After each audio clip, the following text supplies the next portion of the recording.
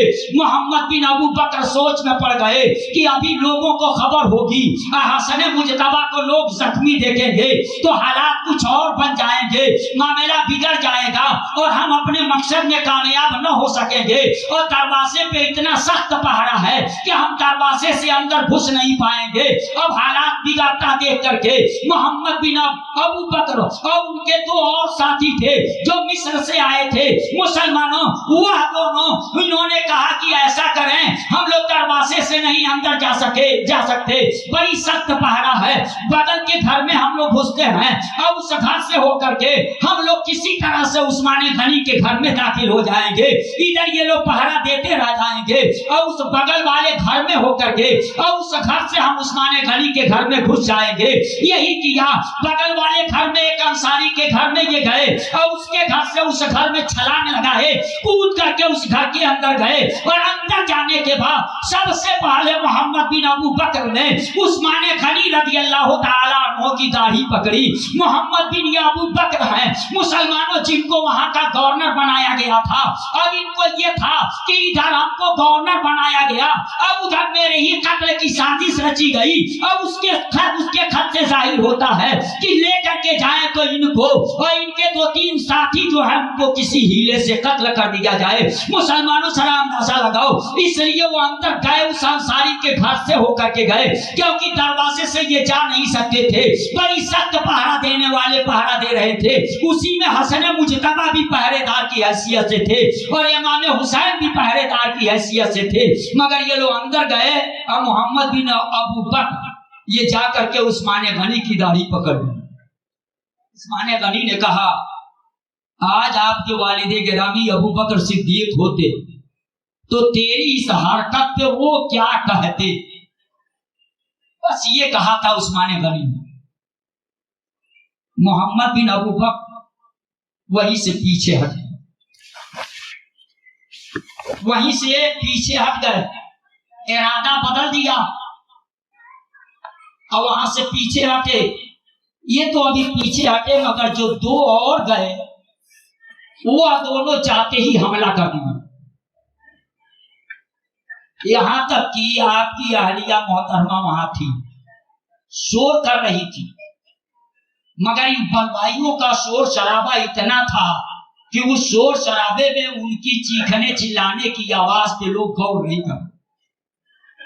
جب یہ تلوار چلائے عثمان غنی کو مارنے کے لیے تو ہاتھ سے روکنا چاہی تو ان کی انگلی کٹ گئی، ان کی انگلی کٹ گئی، یہ لوگ اپنا کام کر گئے، عثمان غنی وہاں شہید کر دیے گئے، جبکہ اس سے پہلے ان کے غلام آئے جو ایک فوج کے برابر تھے، اور انہوں نے کہا یہ باپ سے نہیں ماننے والے بلوائی، آپ اجازت دیجیے ہم ابھی ان کو سبق سکھا دیتے، ابھی محاصرہ ٹوٹ جاتا۔ انہوں نے کہا نہیں، اگر مجھ کو راضی کرنا ہے تو تم لوگ اپنا ہتھیار اتار دو، اور تم میں سے جو ہتھیار اتار دے گا وہ میری طرف سے آزاد۔ کیوں؟ کہا تم جنگ کر کے کیا کرو گے؟ شہید ہونا میرا مقدر ہو چکا ہے، تو خون خرابہ کے بعد میں شہید ہوں، میں یہ نہیں چاہتا تنہا اپنے لیے اتنا خون خرابہ کرانے کی کیا ضرورت؟ آقا نے بتا دیا ہے اور وہ ہو کر کے رہے گا۔ مسلمانوں، آقا نے کئی مرتبہ اس کا اشارہ کر دیا تھا، ذرا آپ اندازہ لگائیے، جب احد پہاڑ پر کہے تھے کہ تیرے اوپر 2 شہید ہیں، اس میں عثمان غنی کا بھی نام آیا تھا، اور یہاں جب تیسرے نمبر پہ یہ پہنچے تھے تو آقا نے کہا تھا حضرت ابو موسیٰ اشعری سے کہ اس آنے والے سے کہہ دو کہ اس آنے والے کے لیے دروازہ کھولو، اور جو مصیبتیں اس کو پہنچیں گی اس پہ اس کو جنت کی بشارت دے دو۔ مسلمانوں، اس طرح سے آقا نے پہلے ہی اشارہ دے دیا تھا۔ حضرت عثمان غنی رضی اللہ تعالی عنہ نے کہا نہیں، ان سے لڑنے کی کوئی ضرورت نہیں، صرف میرے لیے یہ خون خرابہ۔ مسلمانوں، یہ کل کے لوگ تھے، وہ اپنی جان دینے کو تیار تھے، مگر شبہ کی بنیاد پہ مروان قتل کیا جائے یہ عثمان غنی کو گمانا نہیں تھا، شبہ کی بنیاد پہ۔ آج ہم اور آپ کیا سے کیا کر جاتے ہیں صرف شبہ کی بنیاد پہ، مگر عثمان غنی نے طے کیا شبہ کی بنیاد پہ مروان کا قتل ہو یہ مجھ کو گوارا نہیں، میں اپنی جان تو دے سکتا ہوں، شہادت کا جام پی سکتا ہوں، مگر شبہ کی بنیاد پہ مروان کو ان کے حوالے نہیں کر سکتا۔ یہی کیا انہوں نے، عثمان غنی کو یہ لوگ شہید کر دیے۔ بعد میں جب یہ خبر پہنچی تو لوگ آئے، سب نے انا للہ و انا الیہ راجعون پڑھا۔ علی مرتضیٰ وہاں پہنچے، علی مرتضیٰ نے حسن مجتبیٰ کو ایک تماچا مارا، امام حسین کو ایک گھوسا سینے پر مارا، اور کہا تم یہی دروازے پر تھے، تم کو پہرے دار بنایا تھا اور تم یہی دروازے پہ تھے، اور میں کہا تھا دیکھنا کوئی بلوائی اندر گھسنے نہ پائے، پھر تم دونوں کے راتے ہوگے۔ کیسے عثمان غنی شہید کر دیے گئے؟ اس کی بنیاد پہ ایک تماچا حسن مجتبیٰ کو مارا تھا اور ایک بھوسا امام حسین کو مارا تھا، مگر بعد میں علی مرتضیٰ کو پتا چلا دروازے سے یہ بلوائی گئے ہی نہیں تھے، یہ لوگ دروازے پہ بڑی مستعدی کے ساتھ پہرا دے رہے تھے، یہ بلوائی جو اندر گئے تھے وہ تو بغل والے مکان میں گئے تھے، انصاری کے مکان میں ہو کر کے، اور وہاں سے چھلانگ لگا کر کے اندر گئے تھے، دروازے سے گئے ہی نہیں تھے۔ بہرحال مسلمانوں، اس طرح حضرت عثمان غنی رضی اللہ تعالی عنہ کو شہید کیا گیا۔ فعل الحکیم لا یخلو عن الحکمہ، حکیم کا کوئی فعل حکمت سے خالی نہیں ہوتا۔ زیادہ ایسے معاملے میں ہم کو اور آپ کو دماغ نہیں دوڑانا چاہیے، انسان ٹھوکر کھا سکتا ہے، رب کائنات کو جو منظور تھا وہ ہوا۔ مسلمانوں، اور رسول پاک نے اس کی خبر دے دی تھی پہلے، اس لیے یہی ہونا تھا، ہمیں اس میں زیادہ دماغ دوڑانے کی ضرورت نہیں۔ بڑوں کی خطا بھی ہم چھوٹوں کے لیے آتا ہوا کرتی ہے، بڑوں کی خطا بھی ہم چھوٹوں کے لیے آتا ہوا کرتی ہے، ہم کو اس پہ زیادہ انگشت نمائی نہیں کرنی چاہیے اور بڑی ماتھا پچی نہیں کرنی چاہیے، لاسٹ میں آ کر کے بس یہ کہہ لینا چاہیے رب کو جو منظور تھا وہ ہوا۔ مسلمان، حضرت عثمان غنی رضی اللہ تعالی. مگر یہ تو آپ سمجھ گئے معاملہ کہاں سے بگڑا. بس ایک خط. اب کون لکھا تھا, کس کی تعریف تھی, کس کے کہنے پہ وہ جا رہا تھا, وہ جاؤ اللہ جانے. جو جزا سزا ہو خدا جانے.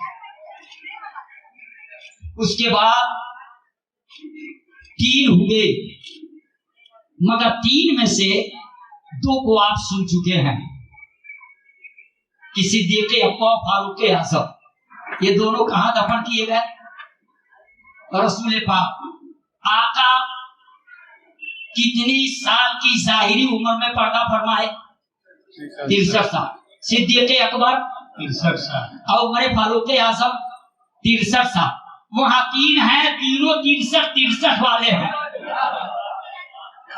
آج میں اس پر غور کر رہا تھا تو سوچا کیا رب کو منظور ہے, تینوں 63 والے ہیں. اب اس پہ میں کبھی بعد میں غور کروں گا, اس میں کوئی مصلحت ہے 63 والے میں کچھ مصلحت ہوگی. جہاں تک پہنچ میری نہیں ہو پائی کوشش کروں گا کہ اب میں وہاں پہنچوں. بہرحال اب چوتھے خلیفہ آپ کو معلوم ہے کہ مسلمانوں وہ بنے ہیں, ان لوگوں کا مقام کم نہیں ہے. عثمان غنی کا مقام کم نہ سمجھیے گا. شہید ہونا یہ الگ کی بات ہے, ان کے اوپر یہ مصیبت آنی تھی یہ الگ کی بات ہے. ہم مصیبت میں صبر کرنے والے کے لیے بشارت بھی دی گئی ہے قرآن مقدس کے اندر. صبر بھی کیا ہے عثمان غنی نے. ذرا آپ اندازہ لگاؤ. اور اب تو فرماتا ہے والعصر ان الانسان لفی خسر. قسم ہے زمانے کی, قسم ہے نماز عصر کی, قسم ہے رسول کے زمانے کی کہ انسان گھاٹے میں ہے. الا الذین آمنوا وعملوا الصالحات, مگر وہ لوگ جو ایمان لائے اور عمل صالح کیے. تو مسلمانوں عثمان غنی کے ایمان میں بھی شک نہیں ہے اور ان کے عمل صالح میں بھی کوئی شک نہیں ہے. اور اب فرماتا ہے والعصر ان الانسان لفی خسر. قسم ہے زمانے محبوب کی کہ انسان گھاٹے میں ہے. الا الذین آمنوا وعملوا الصالحات, مگر وہ لوگ جو عمل صالح کیے, وہ لوگ جو ایمان لائے اور عمل صالح کیے وہی نہیں گھاٹے میں ہیں. الا الذین آمنوا وعملوا الصالحات وتواصوا بالحق وتواصوا بالصبر. اور وہ حق کی تلقین کرتے رہے, وہ صبر کی تلقین کرتے رہے. حق کا دامن نہیں چھوڑا اور صبر کا دامن نہیں چھوڑا. مسلمانوں یہ عثمان غنی ہے, نہ حق کو چھوڑے ہیں نہ صبر کو چھوڑے ہیں. گویا قرآن مقدس کی یہ صورت پاک بتاتی ہے کہ کوئی کامیاب ہو یا نہ ہو عثمان غنی کامیاب. سبحان اللہ سبحان اللہ. اور چوتھے خلیفہ اب علی مرتضی ہیں. علی مرتضی ہیں.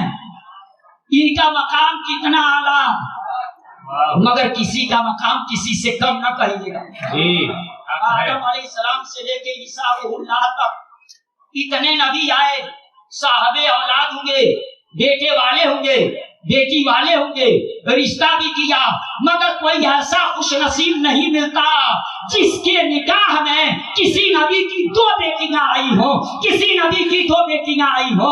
اگر یہ مقام حاصل ہے تو صرف اور صرف عثمان غنی کو حاصل ہے, صرف اور صرف عثمان غنی کو حاصل ہے. اسی لیے تو بریلی کے تاجدار فرماتے ہیں نور کی سرکار سے پایا دوشالہ نور کا, نور کی سرکار سے پایا دوشالہ نور کا. وہ مبارک سن نورین تجھ کو جوڑا نور کا, وہ مبارک سن نورین تجھ کو جوڑا نور کا. تیری نسل پاک میں ہے بچہ بچہ نور کا, تیری نسل پاک میں ہے بچہ بچہ نور کا. تو ہے عین نور تیرا سب گھرانہ نور کا, تو ہے عین نور تیرا سب گھرانہ نور کا.